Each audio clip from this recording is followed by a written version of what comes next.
जगत में जितने जड़ और चेतन जीव हैं, सबको राममय जानकर मैं उन सबके चरण कमलों की सदा दोनों हाथ जोड़कर वंदना करता हूँ। देवता, दैत्य, मनुष्य, नाग, पक्षी, प्रेत, पितर, गंधर्व, किन्नर और निशाचर सबको मैं प्रणाम करता हूँ। अब सब मुझ पर कृपा कीजिए।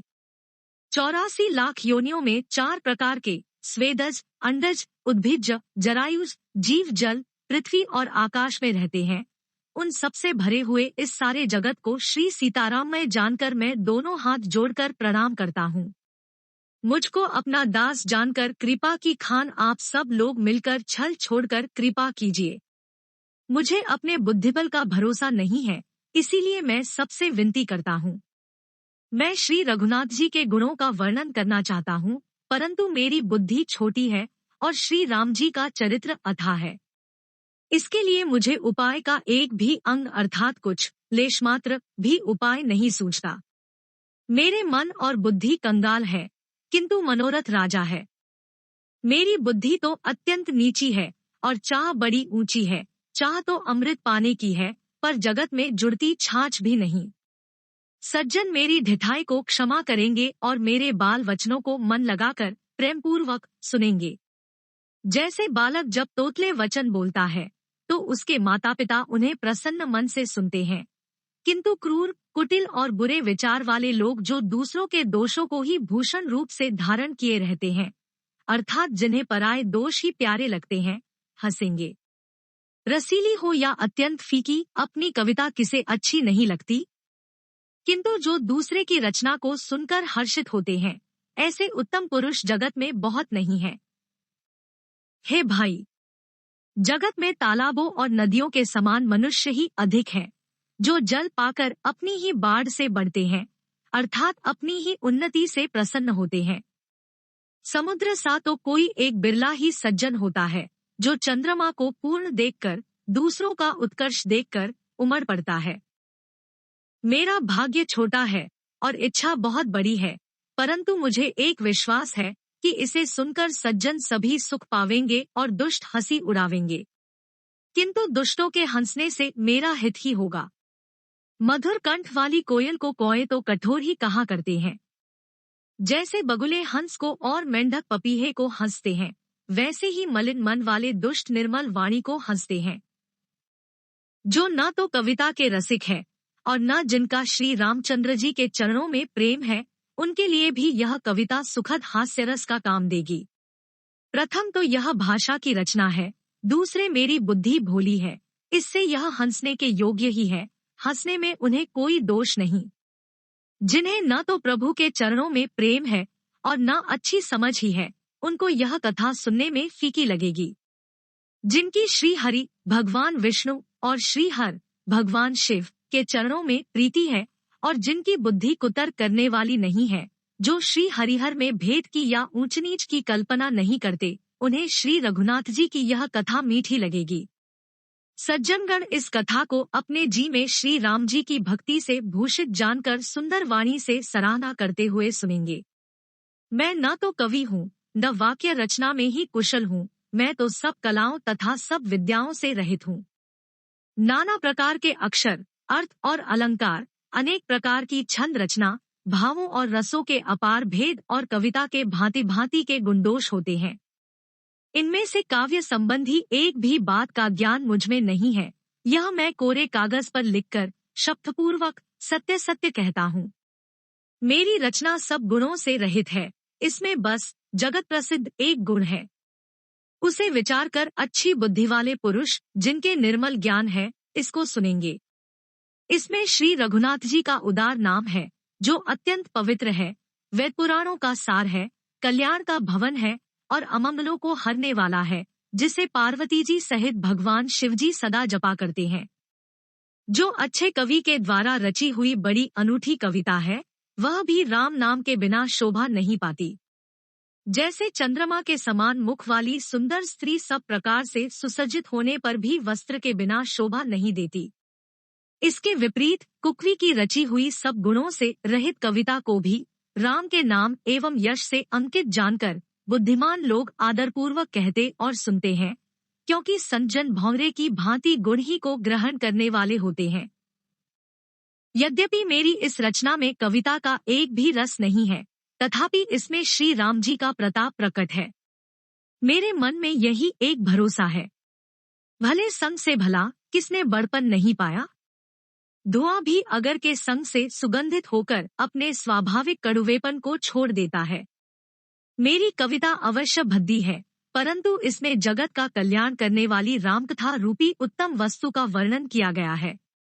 इससे यह भी अच्छी ही समझी जाएगी। तुलसीदास जी कहते हैं कि श्री रघुनाथ जी की कथा कल्याण करने वाली और कलयुग के पापों को हरने वाली है। मेरी इस भद्दी कविता रूपी नदी की चाल पवित्र जल वाली नदी गंगा जी की चाल की भांति टेढ़ी है। प्रभु श्री रघुनाथ जी के सुंदर यश के संग से यह कविता सुंदर तथा सज्जनों के मन को भाने वाली हो जाएगी। श्मशान की अपवित्र राख भी श्री महादेव जी के अंग के संग से सुहावनी लगती है और स्मरण करते ही पवित्र करने वाली होती है। श्री राम जी के यश के संग से मेरी कविता सभी को अत्यंत प्रिय लगेगी। जैसे मलय पर्वत के संग से काष्ठ मात्र चंदन बनकर वंदनीय हो जाता है, फिर क्या कोई काठ की तुच्छता का विचार करता है। श्यामा गो काली होने पर भी उसका दूध उज्जवल और बहुत गुणकारी होता है, यही समझकर सब लोग उसे पीते हैं। इसी तरह गवारू भाषा में होने पर भी श्री सीताराम जी के यश को बुद्धिमान लोग बड़े चाव से गाते और सुनते हैं। मणि, माणिक और मोती की जैसी सुंदर छवि है, वह सांप, पर्वत और हाथी के मस्तक पर वैसी शोभा नहीं पाती। राजा के मुकुट और नवयुवती स्त्री के शरीर को पाकर ही ये सब अधिक शोभा को प्राप्त होते हैं। इसी तरह बुद्धिमान लोग कहते हैं कि सुकवी की कविता भी उत्पन्न और कहीं होती है और शोभा अन्यत्र कहीं पाती है, अर्थात कवि की वाणी से उत्पन्न हुई कविता वहाँ शोभा पाती है जहाँ उसका विचार, प्रचार तथा उसमें कथित आदर्श का ग्रहण और अनुसरण होता है। कवि के स्मरण करते ही उसकी भक्ति के कारण सरस्वती जी ब्रह्मलोक को छोड़कर दौड़ी आती है। सरस्वती जी की दौड़ी आने की वह थकावट रामचरित रूपी सरोवर में उन्हें नहलाए बिना दूसरे करोड़ों उपायों से भी दूर नहीं होती। कवि और पंडित अपने हृदय में ऐसा विचार कर कलयुग के पापों को हरने वाले श्री हरि के यश का ही गान करते हैं। संसारी मनुष्यों का गुणगान करने से सरस्वती जी सिर धुनकर पछताने लगती है कि मैं क्यों इसके बुलाने पर आई।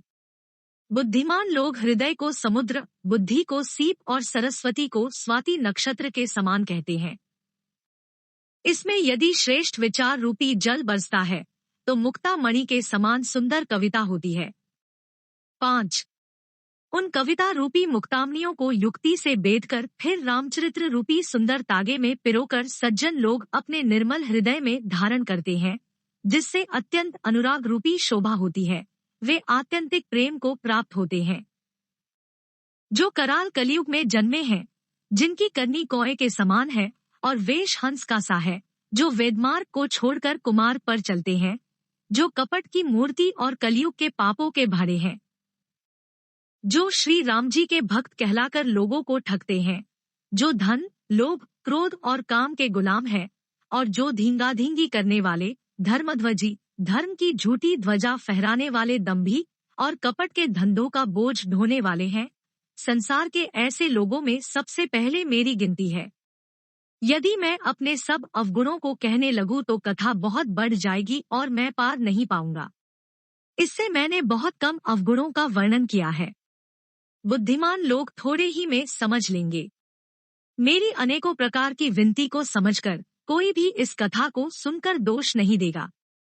इतने पर भी जो शंका करेंगे वे तो मुझसे भी अधिक मूर्ख और बुद्धि के कंगाल हैं। मैं न तो कवि हूँ न चतुर कहलाता हूँ, अपनी बुद्धि के अनुसार श्री राम जी के गुण गाता हूँ। कहाँ तो श्री रघुनाथ जी के अपार चरित्र, कहाँ संसार में आसक्त मेरी बुद्धि। जिस हवा से सुमेरु जैसे पहाड़ उड़ जाते हैं, कहिए तो उसके सामने रुई किस गिनती में है। श्री राम जी की असीम प्रभुता को समझकर कथा रचने में मेरा मन बहुत हिचकता है। सरस्वती जी, शेष जी, शिव जी, ब्रह्मा जी, शास्त्र, वेद और पुराण ये सब नेति नेति कहकर पार नहीं पाकर ऐसा नहीं कहते हुए सदा जिनका गुणगान किया करते हैं, यद्यपि प्रभु श्री रामचंद्र जी की प्रभुता को सब ऐसी अकथनीय ही जानते हैं, तथापि कहे बिना कोई नहीं रहा। इसमें वेद ने ऐसा कारण बताया है कि भजन का प्रभाव बहुत तरह से कहा गया है। अर्थात भगवान की महिमा का पूरा वर्णन तो कोई कर नहीं सकता, परंतु जिससे जितना बन पड़े उतना भगवान का गुणगान करना चाहिए, क्योंकि भगवान के गुणगान रूपी भजन का प्रभाव बहुत ही अनोखा है। उसका नाना प्रकार से शास्त्रों में वर्णन है। थोड़ा सा भी भगवान का भजन मनुष्य को सहज ही भवसागर से तार देता है। जो परमेश्वर एक है, जिनके कोई इच्छा नहीं है, जिनका कोई रूप और नाम नहीं है, जो अजन्मा, सच्चिदानंद और परमधाम है, और जो सब में व्यापक एवं विश्व रूप है, उन्हीं भगवान ने दिव्य शरीर धारण करके नाना प्रकार की लीला की है। वह लीला केवल भक्तों के हित के लिए ही है, क्योंकि भगवान परम कृपालु है और शरणागत के बड़े प्रेमी है, जिनकी भक्तों पर बड़ी ममता और कृपा है, जिन्होंने एक बार जिस पर कृपा कर दी उस पर फिर कभी क्रोध नहीं किया। वे प्रभु श्री रघुनाथ जी गई हुई वस्तु को फिर प्राप्त कराने वाले, गरीब नवाज, दीनबंधु, सरल स्वभाव, सर्वशक्तिमान और सबके स्वामी हैं। यही समझकर बुद्धिमान लोग उन श्री हरि का यश वर्णन करके अपनी वाणी को पवित्र और उत्तम फल, मोक्ष और दुर्लभ भगवत प्रेम देने वाली बनाते हैं। उसी बल से महिमा का यथार्थ वर्णन नहीं, परंतु महान फल देने वाला भजन समझकर भगवत कृपा के बल पर ही मैं श्री रामचंद्र जी के चरणों में सिर नवाकर श्री रघुनाथ जी के गुणों की कथा कहूँगा। इसी विचार से वाल्मीकि, व्यास आदि मुनियों ने पहले हरि की कीर्ति गाई है। भाई, उसी मार्ग पर चलना मेरे लिए सुगम होगा, जो अत्यंत बड़ी श्रेष्ठ नदियां है। यदि राजा उन पर पुल बंधा देता है, तो अत्यंत छोटी चींटियां भी उन पर चढ़कर बिना ही परिश्रम के पार चली जाती है। इसी प्रकार मुनियों के वर्णन के सहारे मैं भी श्री रामचरित्र का वर्णन सहज ही कर सकूंगा। इस प्रकार मन को बल दिखलाकर मैं श्री रघुनाथ जी की सुहावनी कथा की रचना करूंगा। व्यास आदि जो अनेकों श्रेष्ठ कवि हो गए हैं, जिन्होंने बड़े आदर से श्री हरि का सुयश वर्णन किया है,